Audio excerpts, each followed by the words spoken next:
can kickstart, can start off. So I'll be speaking on a topic that is really vital at this perilous times, at this sensitive time where people are losing their minds, people are freaking out, people are losing hope.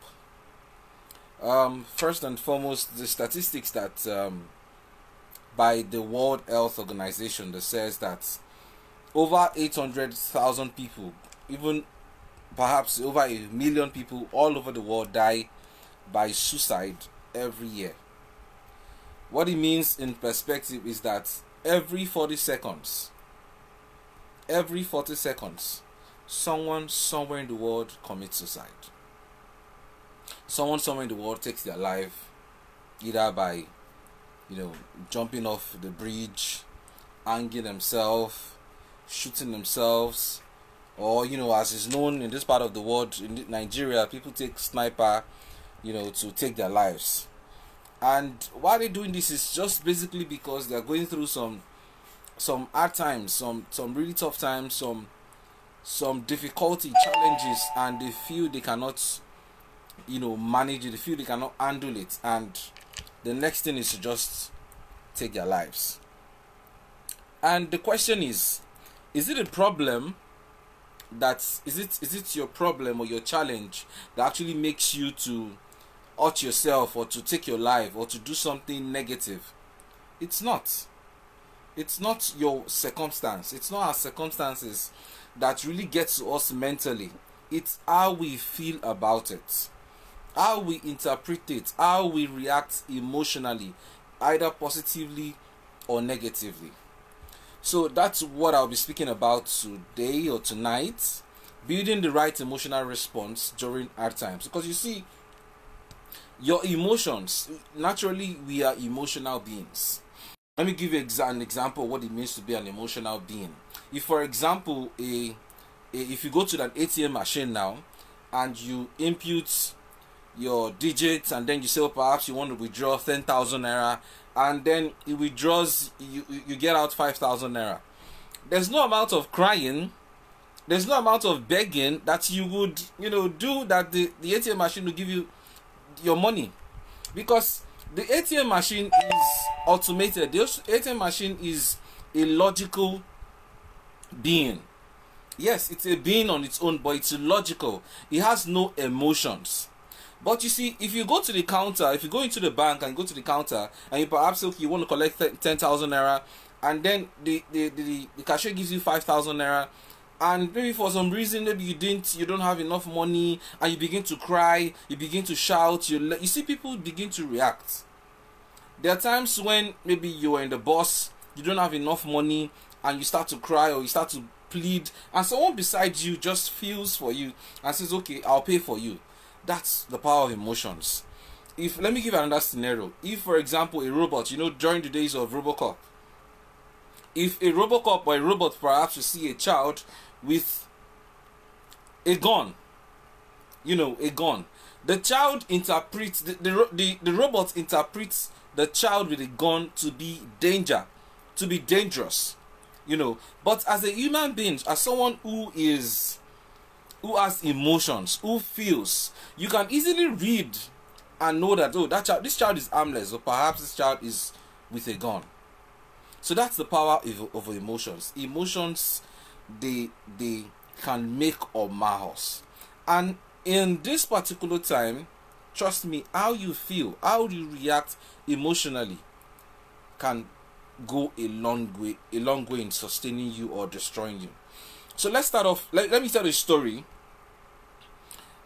Sometimes years ago, a man was mistakenly, the emphasis on the word mistakenly, was mistakenly diagnosed with the HIV virus. It was diagnosed to be HIV positive.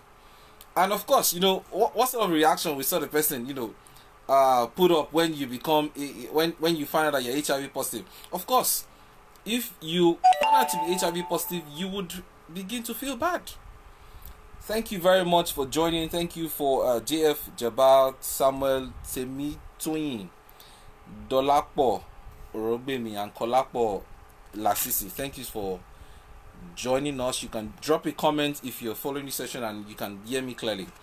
So it was mistakenly diagnosed to be HIV positive, and of course it began to worry. It started off by worrying, how did I get this virus? What did I do? I'm not someone who is promiscuous. I do not I have my own, clipper. When I go to the salon, I use my own clipper. So there's really no interference. How could I have, caught this virus? And he started thinking, he started worrying, then later on he took to drinking. He started drinking, he just took it negatively. And in less than 3 weeks, this man was found to be dead in his apartment. Yes, he dropped dead in his apartment. Now the question is, was it the virus that killed him, or was it his emotions? Of course, it was his emotions, because he was mistakenly diagnosed. Because later on it was realized at the hospital that, there was a mixture in the names. There was a mixture in the names, and they gave him the wrong test results. So obviously it wasn't the virus that killed him. And even if it was positive, HIV virus, the HIV patients, if you can build the virus and live for as long as 15 to 20 years, live a healthy lifestyle. It really doesn't stop anything, stop you from living a healthy and, fulfilling life. But that's to tell you how powerful your emotions are. Let me cite another example. Some months ago, when this pandemic all started, I was virtually everywhere. I was on TVC, I was on channels, doing interviews here and there, and even while everyone was in lockdown, I was still moving. As a journalist, I was still moving. So there was one particular evening, I was beginning to feel I was beginning to feel sick. My chest was paining me, I was coughing, I was sneezing, and instantly the thought began to come into my mind that, Tosin, are you sure you've not caught coronavirus? That was the thought that came into my mind.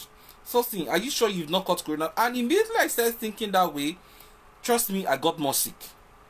That night, I knelt down, I was praying, and I was feeling so really sad. I was saying, what would the world say? People would say, oh, you've been going, while others were sitting at home trying to keep safe. Are you the only one? Why have you been going out? Why aren't you just doing interviews from your... I was thinking negatively, and trust me, it played out. It started breaking me down mentally. After the next morning, I had to start talking to myself. Tosin, even if you have coronavirus, it's not a death sentence. Even if you have coronavirus, you can still live a normal life. You can be strong. You can beat this. You have a strong immune system. I started talking to myself. I started speaking positively into my, to my mind. And before I knew it, I got well, and I cannot tell whether I was positive and later, I was able to overcome it, or maybe it was just mild fever that, caught up with me. But the point I'm trying to make here is how you feel about your situation really matters. Your emotional response to your situation at every point in time matters in life. So I just spoke about worrying. One of the first steps in building the right emotional response is to take note of these things: worry, panic, and fear. Worry, panic, and fear. First and foremost, there's a quote by Dr. Miles Monroe that says that worry is the most useless activity on the surface of the earth. All it does is to raise your blood pressure. It does nothing else other than to raise your blood pressure up. So it has no benefit to you when you're ruminating over issues. And there's a statistics that say that, most of the things we think about, most of the things we worry about, only about 8% come to pass. So it means that 92% of the things that we think about most of the times do not come to pass. Yet we think about them all the time. We worry if we're going to lose that job. We worry if we're going to get that contract. We worry if our spouse is cheating on us. We worry about different kinds of things. And eventually these things do not even come to pass. So why killing yourself about it? There's a saying that, if a problem can be solved, is there a reason to worry about it? Of course not. If it can be solved, there's no reason to worry about it. On the other hand, if a problem cannot be solved, what's the point of thinking about it? If, for example, God forbid the worst happens and you're told 6 months you're going to die, there's no point worrying about it, because if you start worrying about it, you won't even live up to 6 months. You won't, because it will cut your life shorter. So the best thing, doctors will say, get your affairs together and start to live your best life in the last 6 months. So worrying, try as much as possible. As most times we say things are easier said than done, and even sometimes I myself find myself worrying. But the moment I become, the essence of saying this is to become conscious of it. When you become conscious of something, when you start doing it, you tell yourself, oh, I've started doing this thing again. So you now know how to tackle that situation. But when you're unconscious, you don't even know that this is your problem. Trust me, you freak out. Trust me, you start messing up. So try as much as possible to minimize and, if possibly, eradicate worrying. It does nothing but to destabilize you. So try as much as possible to stop worrying.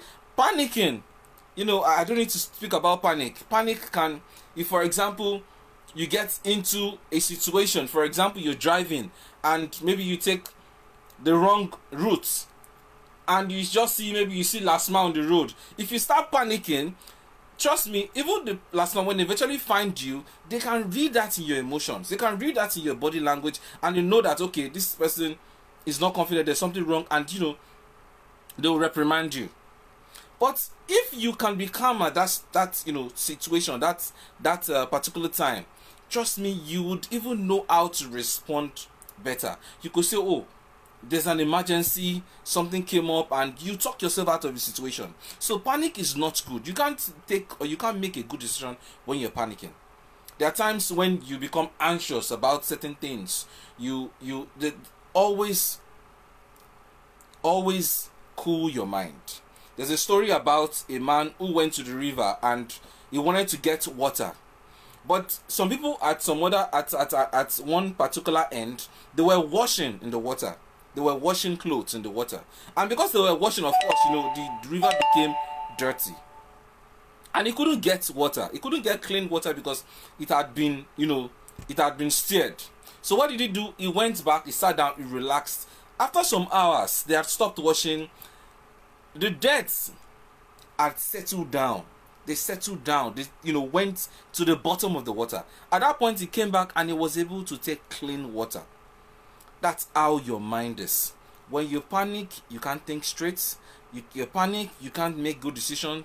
When you're panicking, trust me, you cannot even be at the right mental state. And the final one is fear. Of course, you know that fear cripples mankind. Fear is, they call it false enemy appearing real. Fear is that illusion, that thing you think would come to pass and eventually doesn't come to pass. Fear is that thing that you think would happen and you're so scared, but if for example, in public speaking, when they call you to come out to speak, you start panting and you start feeling so scared. But the truth is that after the situation, you do not die. You don't die. It doesn't kill you. So what's the point of being scared? So always try as much as possible to eliminate fear, worry, and panic. That's the first step. The second step is to always review your situation. Now let me say something before I move on. You see, everyone in life, we are all like vehicles. We are all like the cars you see around when you drive out. We are all like the cars. And we are all going somewhere in life. But what really takes you to your destination, what really takes you on your journey, is how good the engine is and how much fuel you have in your vehicle. Let me repeat. How sound your engine is and how much fuel you have in your car. If you don't have a good engine, trust me, you may not be able to make your destination. And what is the engine that really takes us further in life? This is our engine. It's called the mental operating system. It's what really takes you to the peak or to the top or to that place you're vying for It's your mental state. That's why you see that it's not necessarily your hands. It's not necessarily the fact that you can walk. It's not necessarily the fact that you're fine. No. That's why you see some people who maybe they're not good looking. There's some people who are crippled. Kobams cannot see. Kobams Azuko, he cannot see. Yinka Efele cannot walk. These are people that they are physically challenged people out there that, trust me, if you look at them, you write them off. But still, these people end up successful. What does it mean? It means that it's not your physical state. It's not the fact that you have two arms, you have chest, or you're tall, you're handsome. Or, no, it's how you think. Your mindset. It's how you think. So if you can get your mind right, you can get anything right. So always remember that your mental state matters in life. Now, the next part I was going to talk about is reviewing your situation. Now, when I talk about reviewing your situation, in psychology, there's something called cognitive reframing. Now, you see, for every situation in life, there are different perspectives to it. There are multiple perspectives to every situation that happens in life. You see, some months ago, I was driving somewhere in Tikeja, and the next thing, the car just, broke down. I came down and I was trying to fix it. I tried everything possible and I couldn't fix it. And then I was feeling so bad about it, and I was like, oh my God, I'm in trouble. And before I knew it, I saw this mechanic strolling, and he came to me and said, Oga, what's into your vehicle? I said, my vehicle broke down. And next thing, in less than 1 hour, he fixed the car. Now, that situation, to me, was a painful situation. But to the mechanic, it was a blessing in disguise. It was a blessing, rather. So, for example, I often tell people that, you see, what you see, it's not actually what there is. What you see is not actually what there is. It could mean, for example, what in this part of the world, we may say that, oh, this particular thing means this thing. In another part of the world, in America, it means something else. In India, it could mean something else. We have different perspectives to life. Let me give a scenario. When someone dies, the family of the deceased, they feel bad about it. They start crying, they start mourning. But the person who will sell the casket to them, he will be very happy, because he'll be making a sale. He might sympathize with you. He might sympathize with you and say, oh, I'm sorry that, someone has passed. But he's happy because he's going to be cashing out. So that's life. What something means to you, it's not necessarily what it means to the next person. If you fall sick, you feel bad about it, but the doctor is going to cash out. My car broke down, and the mechanic was happy about the situation. So even as children of God, or Muslims, or whatever faith you belong to, when you're in trouble, you run to your pastors, you run to your religious leaders and all that. Without those problems, those people will not be relevant. If there was order in the world, we would not have government. If there was no ignorance, people like us, teachers, would not be relevant. So the truth is that there's a saying that nothing means anything except the meaning you give to it. Nothing means anything except the meaning you give to it. So that's more reason why you should always review your situation. So when something bad happens to you, the question is, what does it mean to you? What does it mean to you? If, for example, you lose a loved one, what does it mean to you? It could be painful, but review your situation. It's called cognitive reframing. So what it means is that give it a different meaning. Give it a positive and empowering meaning. So tell yourself that maybe it's their time to die. Because life is not all about longevity, but life is all about significance. It's not how long we live. It's how meaningful we live. Jesus Christ lived for about 33 years, and till tomorrow we still feel his impact. Bob Marley, I realized that Bob Marley lived only 39 years. Until tomorrow we still sing about him, we still sing his songs. So it's not, you might live 100 years and not live an insane life. You know, someone said that Methuselah lived about 969 years, and the only thing we can talk about him is the fact that, yes, he lived 969 years. There's really nothing significant about his life that was recorded. So for everything that happens to you, give it a different meaning. If you lose your job, tell yourself, maybe God wants you to get a better job. Maybe God wants you to start your own business. You lose your spouse, you know, maybe that's not whom God wants you to get married to. For every situation, always give it a positive meaning. So what does the pandemic mean at this point in time? A lot of people are still coming up with conspiracy theories, saying that the world is coming to an end. Well, it's true. The scripture said during the end time things like this will spring up. But if you tell yourself it's end time, and you may take it negatively, and that will make you start doing the wrong things. But if you take it positively, you fare better, you plan better. So what does it mean? To me, it means change. The pandemic means change. For me to change the way we do things. You know, a man by the name Albert Einstein once said, he said, insanity is doing things the same way and expecting a different result.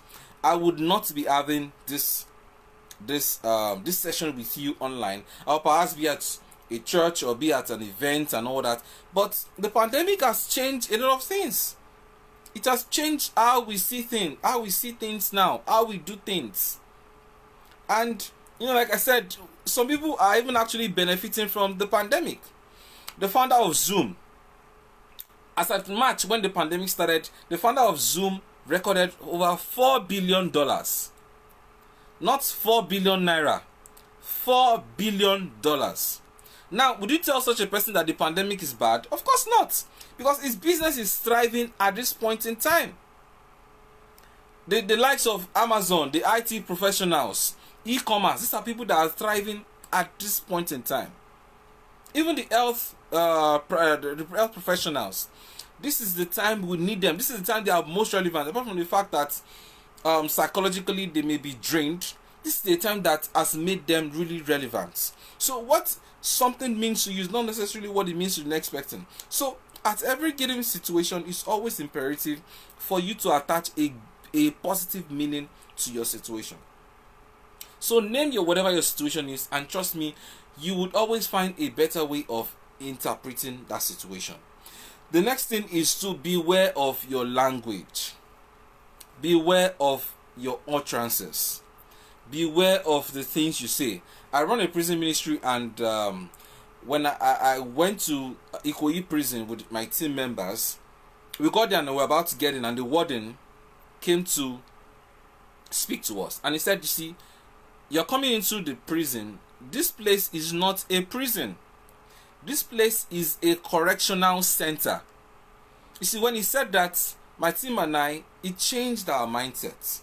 Because when you hear the word prison, it speaks about, it portrays a place of punishment, of punishment. But when you hear of the word correctional center, what it means is that it's a place this is a place to groom you. This is a place to bring the best out of you. This is a place to change you, to correct your behavior, and you fare better. Let me cite another example. Somewhere in Chicago, in a school at Chicago, they have a grading system that is the unconventional system. Now, when a student fails, rather than write in the report card that the student has failed and has to repeat, what they write in the report card is not yet. Yes, not yet. That's what they write. They write not yet. So when you hear the word not yet, what does it tell you? It tells you that, oh, you've not put in enough effort, and you perhaps need to strive better. You need to think of different ways of studying. You need to put in more effort. You need to put in more hard work, and such a student will fare better. But when you see the fail and repeat, what it tells you is that you're a failure. What it tells you is that you're not a genius. You can't succeed, and you begin to misinterpret the information. So what it means basically is that, you see, you should beware of your language. Your words are powerful, and whatever you say, whatever you profess, is what manifests. Whatever you profess is what manifests. if for example someone calls you stupid, for example, you get upset. Why do you get upset? If you're not stupid, why should you get upset when someone calls you a name that is not yours? There's no reason. And if at the same time, if you are stupid and someone calls you stupid, then there's no reason to get upset, because the person is calling you your name. But the point is this: words are like energy, and when we speak words, they echo in the world, and it has a way of coming to pass. So when you are in a trying time, it is very important that you mind your language, the words that you speak. In the US, when they have a challenging situation, they do not say that, oh, we have a problem. No, what they say is, we have a situation here. Situation is a neutral word. It's neutral. And when you hear situation, it means, okay, what is it? How can we tackle it? But when you say we have a problem, it sends a negative vibes to people, and they begin to think, oh, we have a problem. Oh, what do we do about it? Or they use words like we have a challenge.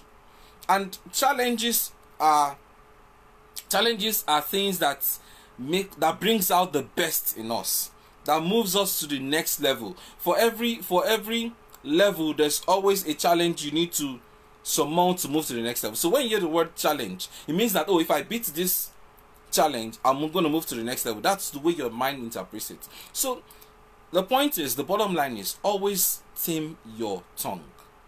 Don't speak. Even the Bible has warned us that we should always use good language. Never use profane language. Never use negative language, because everything you say, your subconscious mind is listening. It's listening. If you call yourself a fool, your subconscious mind will believe it. If you call yourself beautiful, your subconscious mind believes it. If you call yourself rich, your subconscious mind also believes it. So mind your language. Another step that is also very imperative is to focus on things you can control. Focus on things you can control. I can't possibly make the pandemic go away. Well, I can pray, I can fast, but I really do not have any power to make the pandemic go away. So if I start thinking about how to make the pandemic go away, then I'm messing myself up. I'm headed for frustration. Let me give you a more apt scenario. For those who watch football, if you go to viewing center certain times, or perhaps you have a TV and maybe Nigeria is playing in another country, you see that at some point people begin to pant. Oh, why is that guy not playing the shot? Why is this guy doing this? And you start panting, and you start wondering to yourself that this match is perhaps not even played in the country. It's perhaps played in Europe. And you are at the comfort of your home watching a TV, and you are trying to control something that is beyond your control. That's insanity. And you see a lot of people do this around us.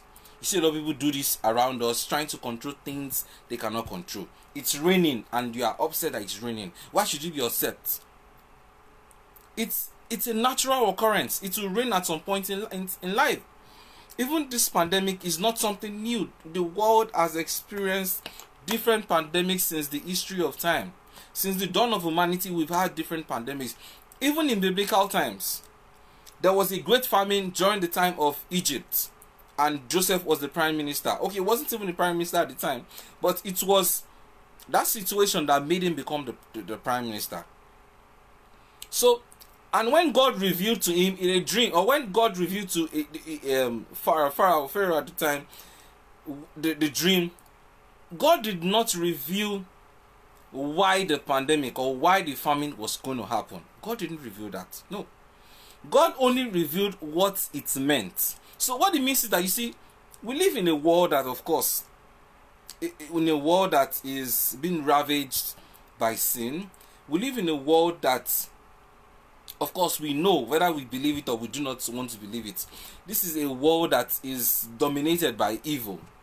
So there are things that would happen, and You just do not have any control about it. In this part of the world, in Nigeria, we do not even have drought. But this happens in some other parts of the world. In this part of the world, we do not have earthquakes. Different things you hear about, Hurricane Katrina and things that happen in other parts of the world that claims lives. In this part of the world, things like that do not happen. So the point is, always focus on things you can control. There are 3 types of things, or 3 types of businesses in this life. There's God's business, which are things that God only can control. Things beyond your control. Things like, for example, tomorrow. I cannot tell if I'm going to even be alive tomorrow. I cannot. So that's beyond my control. I have to put that in God's hands, because that's God's control. That's God's business. Wondering what the weather is going to be tomorrow, or if I'm going to lose my job, if my spouse is going to be cheating on me, things like that are beyond my control. These are things that are God's business. Anything beyond my control and beyond the control of mankind, anybody in particular, is beyond us, and that's God's business. The second kind of business is other people's businesses. People's opinions, for example, are none of your business. You can't control people's opinions. No matter how beautiful you are, there's someone who thinks you are ugly. No matter how rich you are, there's someone who thinks you're poor. No matter how intelligent you are, there's someone who thinks you're a fool. And you cannot control that. So if you get yourself worked up because of what things the other people are going to be saying about you, trust me, you are going to get frustrated. You are going to get miserable. So never focus on things that other people, things that are beyond your control and lies within the control of other people. Or, for example, if your spouse is going to cheat on you, trust me, there's really nothing. There's nothing you can do whatsoever to stop it. If they are bent on doing it, there's nothing you can do. But there are things you can control, and that's your own business. And those are your choices in life, your emotional responses, the words that you speak, your interpretation of every situation that comes. If, for example, you do not have a child, tell yourself, maybe God wants me. There are lots of children in the orphanage. Maybe God wants me to go and adopt a child. So it's how you interpret the situation that matters, not what the situation means in itself. And these are things that are your own business. So when you focus on what you can control, you even have a chance of influencing the things you cannot control. When you pray well, you have a chance of influencing God. When you do the right things, you have a chance of influencing your spouse not to cheat. If you work well, you have a chance of influencing your boss not to sack you. When you do your things well, you manage your own affairs well. That's when you have a good chance of influencing the others. So always focus on things you can control. The next step is focus on the positive. Focus on positive things. You see, the easiest way to get frustrated is to always focus on things you don't have. I'm not rich. I don't have enough money. I'm not married yet. I'm broke. I'm not tall. I'm not. When you focus on things you cannot control, trust me, that's a recipe for frustration. Focusing on things that you cannot control. Now, there's something called the reticular activating system somewhere at the base of your brain. And it's the part of your brain that actually filters information. And it focuses on what is most important to you. And how does it know what's most important to you? Now, let me state the fact that, you see, at every given second, neuroscience has taught us that at every given second, you have 5 billion bits of information available to you. It might sound crazy, but it's true. In form of sounds, the things you see, the pictures, and there's so much things available, so much information available to you. But the truth is, your voice, but the truth is, your mind cannot focus on everything at a particular time. Your mind cannot focus on everything. So your mind focus on only a few. So how does your mind knows what you focus on? By what you you pay attention to, by what you focus on. So if, for example, let me give you a scenario. There are times that you buy a new pair of shoes or a new car, and prior to that time you never saw that car exist anywhere. But the moment you focus, the moment you bought that car or bought that shoe, you begin to see that car everywhere. When you're driving, you see the car elsewhere, and you start seeing a lot of people using it, and you begin to think to yourself like, oh my god, is it that this car has always been, or is it when I bought it that other people bought it? The truth is, the car had always been there, but because you're not focused on it, you couldn't see it. But the moment you bought it, your subconscious mind focused on it, and it began to show you more things to validate that thing that you focused on. That's the power of the reticular activating system. There are times you tell yourself that, oh, I want to wake up 5:30. You tell yourself you want to wake up 5:30, and perhaps you forget to set your alarm clock. And somehow you see that 5 o'clock or even 5:30 on the dot, you are up. And you just wonder, how come, what happened? That's your mind. The moment you profess that, your reticular activating system has a way of focusing on and says, okay, let's get this done for this particular guy. And instantly, the work begins. So when you focus on things, because your mind, you see, your mind cannot differentiate between good and evil, good or bad. So the moment you focus on something, you are telling your mind, you are indirectly telling your mind that this thing is important to me. And it begins to show you more things. So when you complain about things about your life, when you are always seeing the negative angle to your life, your mind will begin to show you more things to complain. So when you say Nigeria is useless, Nigeria is a messed up country, Nigeria is a shithole like Donald Trump will say, your mind will show you a lot of things in your society to validate that thing that you professed. That's the power of the reticular activating system. So you see, I often tell you people that even if it's 1% of the things in your life that are going well, focus on that thing.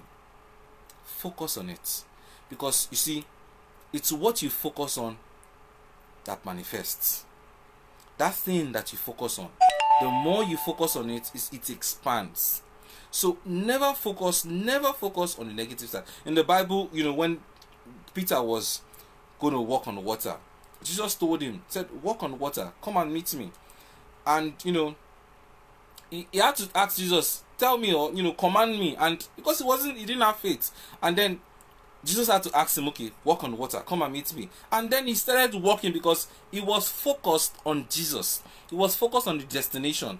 But the moment he changed his focus, the moment he started looking at the water, he started looking at the sea, fear got into his mind and he started sinking.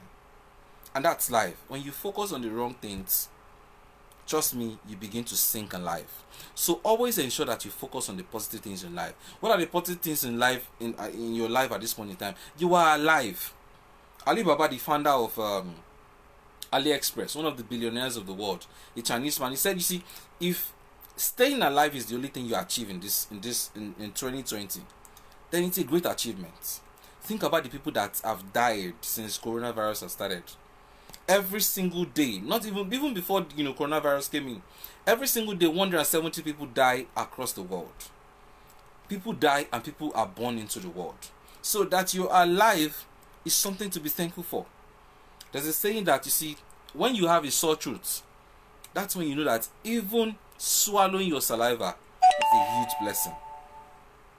I was jogging some days ago, and after jogging, I started feeling pain on my hip.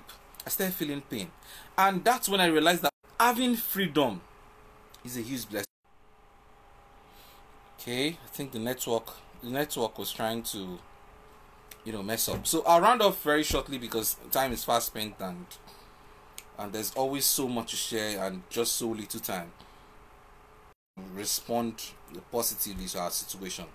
It's not what happens to you that really matters. It's how you respond to it, either positively or negatively. If you're calm about your situation and you think critically, trust me, you would fare well. You would fare well. It's not your circumstances. When someone dies, for example, it has no... If you can hear me, please please drop a comment drop a comment in the section. If you can hear me, please, I'd like to know if you can hear me, because I'm not sure this network is working well. Please, if you can hear me, just kindly drop a comment. So if you lose a loved one, for example, it has no effect. It has no direct effect on your health until you find out, and you misinterpret it to be a bad situation. You misinterpret it to be something bad. That's when you begin to feel bad. That's when you feel bad. That's when you begin to mourn and all that. But if you, thank you very much. If you interpret it to be a good thing, if you interpret it to be a blessing in disguise, then trust me, you fare well. There are other things you can also do, but time wouldn't permit me. Music is also very good. Music is highly therapeutic. Music has a way of, music is the food to the soul. You know, in the biblical times, whenever Saul is frustrated and he sinks into a depression, David will come and begin to play the harp, and it will get better. That's the power of music. When you find yourself in a negative emotional state, play good music. Start listening to music.